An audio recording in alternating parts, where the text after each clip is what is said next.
Pues estamos de vuelta, ¿eh? Aquí estamos y vamos a hablar de molinos mareales en nuestro tiempo de patrimonio y de historia, y como siempre viene siendo habitual, lo hacemos con los amigos y amigas de Aguiz Huelva. En esta ocasión, él es más asiduo, el más asiduo de todos, Antonio Maestre, ¿eh? Es el tesorero concretamente de esta asociación. Molinos mareales, bueno, pues en la provincia, sobre todo en la costa, recordamos uno muy significativo, el mejor cuidado, por cierto, y en el mejor estado de toda la provincia, es el molino del Pintao, que está en Ayamonte. Después tenemos también otro molino muy cerca, concretamente de Isla Cristina, pero sobre todo también queremos saber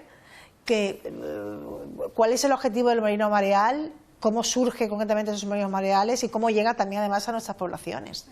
Muy buenas tardes, feliz año, feliz todo. Feliz todo, feliz año. Feliz todo. Feliz todo, Y ante mi pregunta, ¿cómo llegan esos molinos también a esta zona? Llegan en esta zona en concreto en época medieval. No es como otros muchos sistemas tecnológicos o cualquier otra invención del ser humano que nos viene por herencia árabe. Aquí presumimos muchísimo en esta tierra, obviamente, de todo lo que nos dejaron los árabes durante varios siglos, pero en concreto esta técnica hidráulica viene del norte. Fue allá por el siglo VII aproximadamente cuando surgen los molinos de marea o molinos mareales en Irlanda del Norte. Mira, fíjate que Irlanda del Norte está rodeada, igual que aquí, en esta zona de Atlántico. El Atlántico es un océano que tiene muchísima fuerza y por tanto es capaz de meter agua con las mareas en el interior, en la tierra. Por eso, ¿dónde encontramos rías? Por ejemplo, siempre, si nos vamos al caso de la península ibérica, las rías están siempre en zonas atlánticas. La zona de Portugal, si nos vamos al norte, como creo que en algún otro programa hemos comentado, siempre donde el Atlántico tiene fuerza. Por tanto, ya en Irlanda del Norte, en el siglo VII, se descubre que, aprovechando los esteros, los canales, los caños, aprovechando ese circular del agua en doble sentido, si la marea está subiendo en un sentido y se está bajando en el contrario, pues podemos hacer rotar una serie de muelas, que es como se las llaman a las unidades de molienda, para moler el grano, en este caso, por ejemplo, trigo, es lo más habitual, al menos en esta zona. Y como digo, ese tipo de unidades, de tecnología hidráulica se inventa o se dice tradicionalmente que surge ahí, en Irlanda. Llegaría a esta zona ya con la reconquista cristiana, o conquista, que también podemos llamar la conquista cristiana. Si tenemos presente que esta zona del occidente de Andalucía se conquista ya por el siglo XIII, 1262 por poner una fecha al Reino de Niebla. Si nos vamos al caso de los que están más cerquita del Guadiana, Sanlúcar de Guadiana, Ayamonte, toda esta zona, ya nos vamos a 1239, si mal no recuerdo. Si nos vamos a la zona del Algarve también, en aquel caso Sancho II de Portugal, Alfonso III de Portugal. En el caso nuestro, vuelvo a nuestra zona, Alfonso X el Sabio, Fernando III el Santo, siglo XIII en definitiva. Y se dice que a partir de ahí es cuando llegan los molinos a nuestra zona. Sin embargo, los primeros que hay documentados en nuestra zona de Huelva, en la costa de Huelva, se documentan ya en el siglo XV, lo cual no significa que no existieran antes, pero son los primeros que empezamos a tener documentados, y son para eso, para moler básicamente trigo y obtener pan, ya que estamos hablando del alimento base de nuestra alimentación. Estamos viendo imágenes concretamente del molino del Pintao. ¿Qué tenemos que decir, grosso modo, de este molino? El del Pintao es el mejor conservado de la provincia de Huelva. Es un ecomuseo, pertenece a la Junta de Andalucía, se gestiona a través de una empresa y es el mejor conservado. Son 6 unidades de molienda, o 6 muelas, que es como se las llama.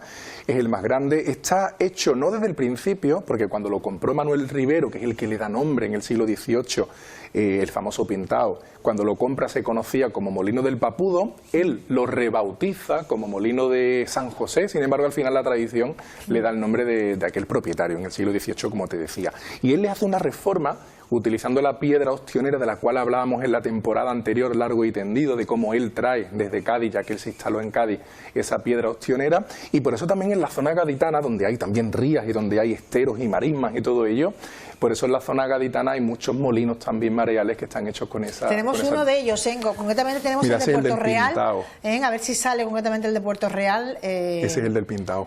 Mira, Paola, hubo... por ahí hay uno, tenemos el de Puerto Real también. Ahora lo verás más y en Puerto Real además tenemos las principales canteras de piedra ostionera. No es el único lugar, pero sí son las principales, las más conocidas, las de Puerto Real. Si te das cuenta, la bahía de Cádiz, que es ese entrante de agua a donde dan las orillas de la propia Cádiz capital, Puerto Santa María, Puerto Real, San Fernando, la antigua isla de León. Es una zona muy parecida a lo que nosotros tenemos aquí, volvemos a hablar de lo mismo, de ese tipo de parajes naturales, marismas mareales, marismas saladas, y ahí entra el agua también, y en esa zona, cuando baja mucho la marea, por ejemplo, si nos vamos a la playa de la Cortadura, que es esa playa que hay en el istmo que une Cádiz con tierra firme. Eso es Galicia.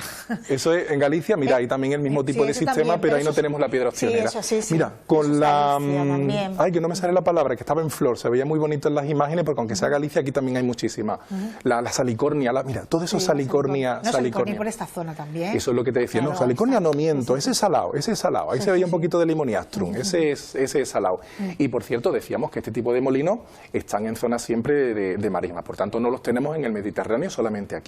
Solo en la provincia de Huelva, lo que correspondería con la actual provincia de Huelva, podríamos haber contado aproximadamente 60 molinos. Solo que 30 y tantos, un poquito más de la mitad, fueron los que se inscribieron en el catálogo general de patrimonio histórico de Andalucía. 30 y tantos son los que están registrados, pero se pueden contar por más de 60. En total, en toda la costa europea, Irlanda, bueno, Gran Bretaña, Portugal, España, todo lo que sería Francia, también todo lo que es la costa atlántica europea, en total aproximadamente el millar. 1000 molinos, más o menos. Y todos ellos en zonas, como estamos viendo, de este tipo. Lo más cercano a nosotros, bueno, decirte que la mayoría de ellos se ubican cerca de antiguas sedes nobiliarias. En nuestro caso, Ayamonte, Gibraleón, la propia Huelva, Moguer. ¿Por qué? Porque durante todo el antiguo régimen esos molinos pertenecieron o bien a la iglesia, muchos de ellos, o bien a nobles, a casas nobiliarias que lo alquilaban para obviamente para su funcionamiento. Y ya con las políticas liberalizadoras, me saldrá la palabra, las políticas liberales, perdón, ya a partir de las políticas liberales del siglo XIX es cuando se empiezan a privatizar, cuando ya surgen muchos tipos de propietarios, ya va quedando atrás, como sabéis, el antiguo régimen, a raíz de la firma de la Pepa en Cádiz a partir de 1812, vamos buscando un nuevo sistema y siguieron en funcionamiento, pero ya en manos de particulares, en manos privadas. ¿Cuándo encuentran la decadencia? Sobre todo ya, a mitad del siglo XX, es cuando quedan muy poquitos, solo algunos se mantuvieron así en uso, sobre todo en época de posguerra, algunos incluso de manera clandestina, pero el declive comienza con la primera revolución industrial, esa que tenemos a mitad del siglo XIX, ya que obviamente la energía hidráulica se va sustituyendo por otro sistema, la electricidad, el vapor, obviamente todo ello va... Oye, y se ubican en parajes maravillosos. Sí, el nuestro en concreto, el que tenemos aquí más próximo, ya que vamos a mencionar dos molinos muy cercanos, el del Pintao, bueno, lo hemos hecho ya, y el de Pozo del Camino, que lo tenemos también muy próximo, los dos en la Vera Abajo, en la antigua línea de ferrocarril, es paraje natural. Tenemos diferentes niveles de protección en nuestro país. El máximo, como en todos los países, Parque Nacional. Eso lo gestiona directamente el Estado. No se puede entrar libremente en un Parque Nacional y hacer lo que quiera. Eso tiene una protección máxima. Después de Parque Nacional, por debajo, nos vamos a un nivel de protección que ya es competencia de la Junta de Andalucía, que es Parque Natural. Ahí la palabra cambia un poquito. En los parques naturales sí podemos entrar. Obviamente tienen su regularización, tienen todo muy controlado, pero sí podemos hacer vida en ellos. De hecho, hay parques naturales con poblaciones en el interior. Caso de Huelva, nos vamos, por ejemplo, arriba, el más emblemático, la Sierra de Arcena y Picos de Aroche. Y por debajo, en los terceros niveles, encontramos los parajes naturales, que también son competencia de la Junta de Andalucía. En concreto, fue en el año 1989 cuando la Junta declara paraje natural a todo ese terreno marismeño que hay entre Ayamonte y Isla Cristina y le da el nombre de Marismas de Isla Cristina. Actualmente está aumentado y es Marismas de Isla Cristina y de Ayamonte.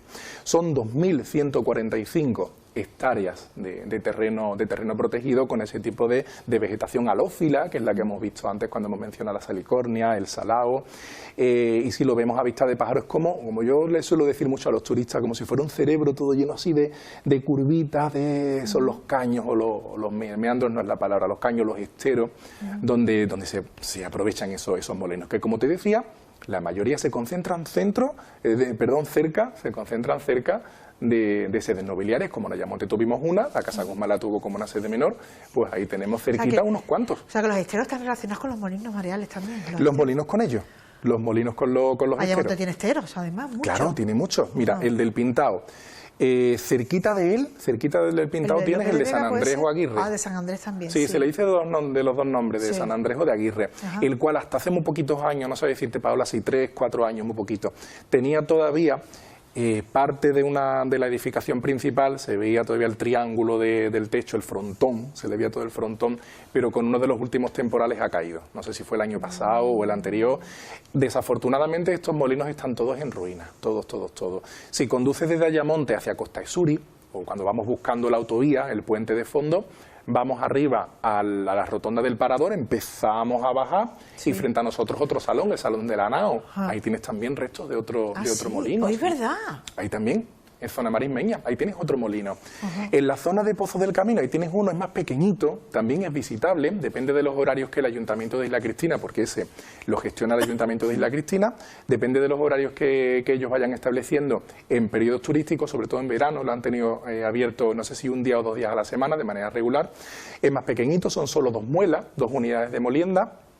Lo tenemos en imágenes, compañeros. Sí. A ver si lo tenemos y podemos comentar también cómo funcionaban. Sí, lo tenemos. Lo tenemos por ahí. Ese sigue siendo el del Pintado, sigue siendo me parece. El Pintado. Ahí va, mira. Por ahí el de Pozo del Camino también lo tenemos. Información sobre Manuel Rivero, por cierto, que este es el molino, el CIMIC, Centro de Interpretación de las Marismas de Isla Cristina. El CIMIC, es como el Ayuntamiento los ha llamado.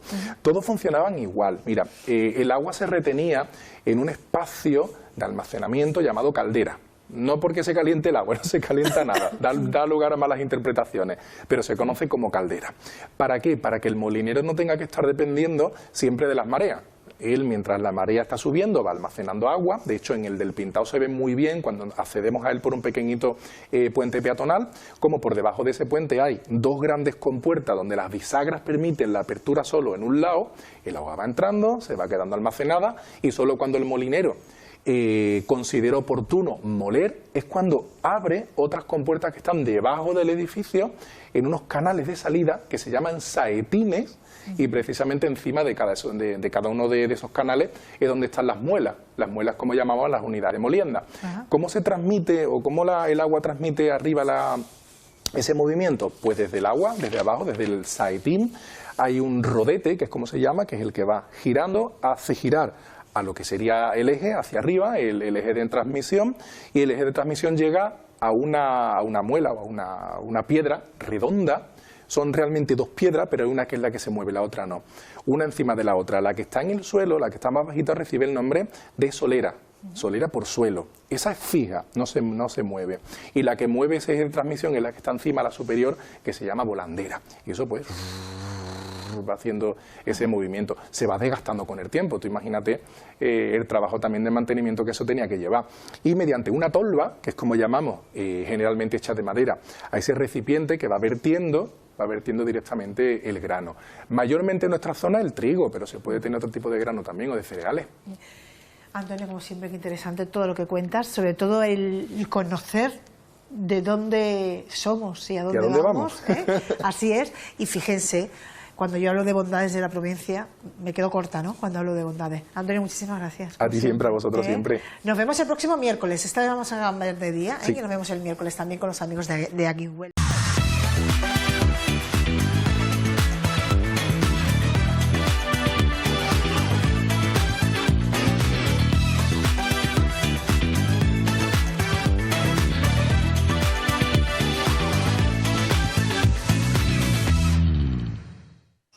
Pues estamos de vuelta y yo decía que les iba a dejar con las miel en los labios. Pues no, ni mucho menos, vamos a dejarlo con las miel en los labios. Nos vamos a seguir yendo a Punta Umbría porque vamos a